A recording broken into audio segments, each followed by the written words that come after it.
Single dad baker waited for a blind date, until CEO's little girl said, "My mom's sorry, she's late." Have you ever waited for someone so long that your heart whispered maybe they'll never come, but destiny had other plans? If this story touches your heart, don't forget to like the video, subscribe, and share it, because sometimes, love finds you when you least expect it. It was a rainy evening in December. The small bakery at the corner of Maple Street glowed warmly against the cold. Inside, Daniel wiped the counter for what must have been the 10th time that hour.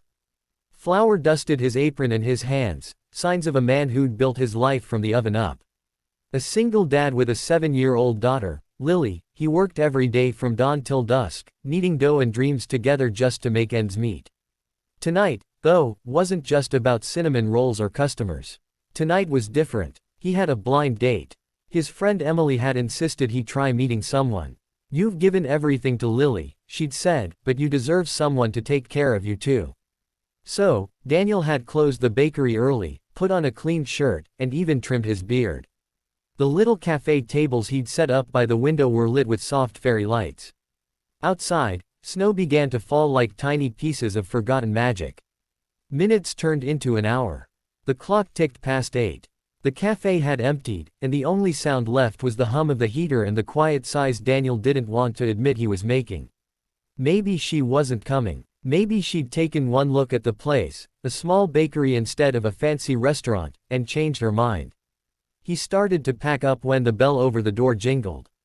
Daniel turned, half expecting a late customer. Instead, a little girl about Lily's age stood there, her coat dripping with melted snow. She clutched a tiny purse and looked nervous.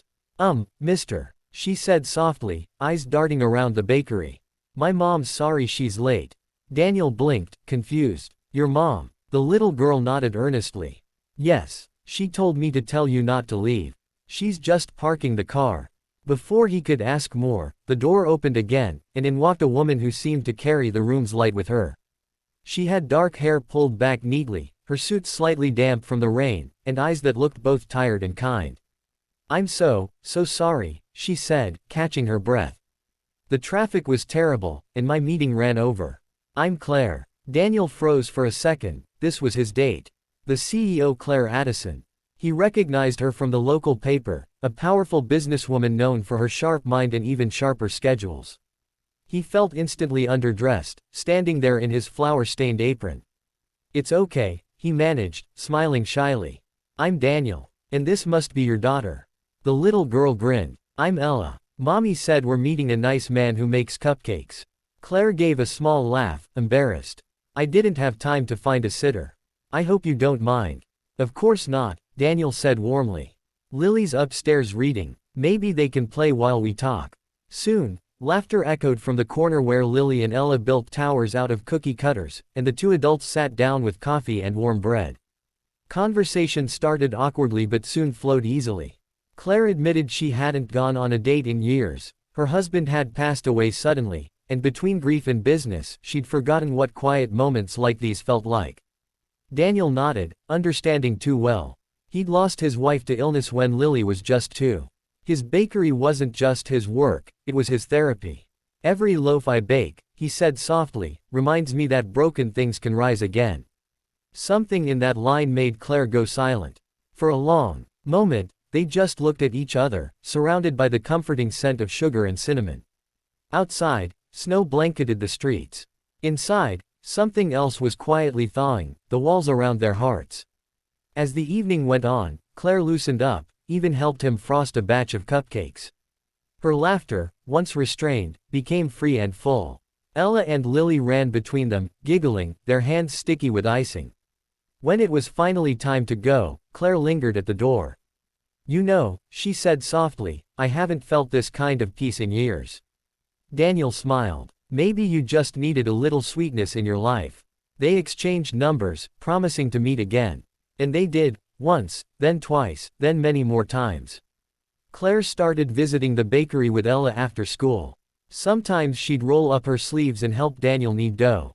Sometimes, she'd just sit and watch, her eyes soft with something she hadn't allowed herself to feel in years: hope. Months passed, and the bakery became a second home for both their families.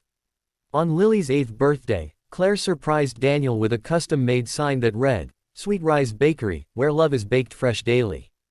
Daniel laughed, but his eyes shimmered.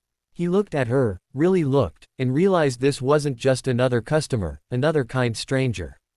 This was someone who'd walked into his story when he'd nearly stopped believing in happy endings. One snowy evening, almost a year after that first blind date, Daniel closed the bakery early again. But this time, it wasn't for waiting. It was for asking. He stood by the same window, same fairy lights, same little table, and when Claire arrived, he knelt down, a small ring in his flour-dusted hands. "Claire Addison," he said softly, "you once said business was your life. But you've become my reason for every sunrise. Will you marry me?" Tears filled her eyes as she nodded, unable to speak. Ella and Lily burst into cheers, hugging them both. That night, as snow fell again outside the bakery, Daniel realized something profound. Love doesn't always arrive on time, but it always arrives when your heart is ready to receive it.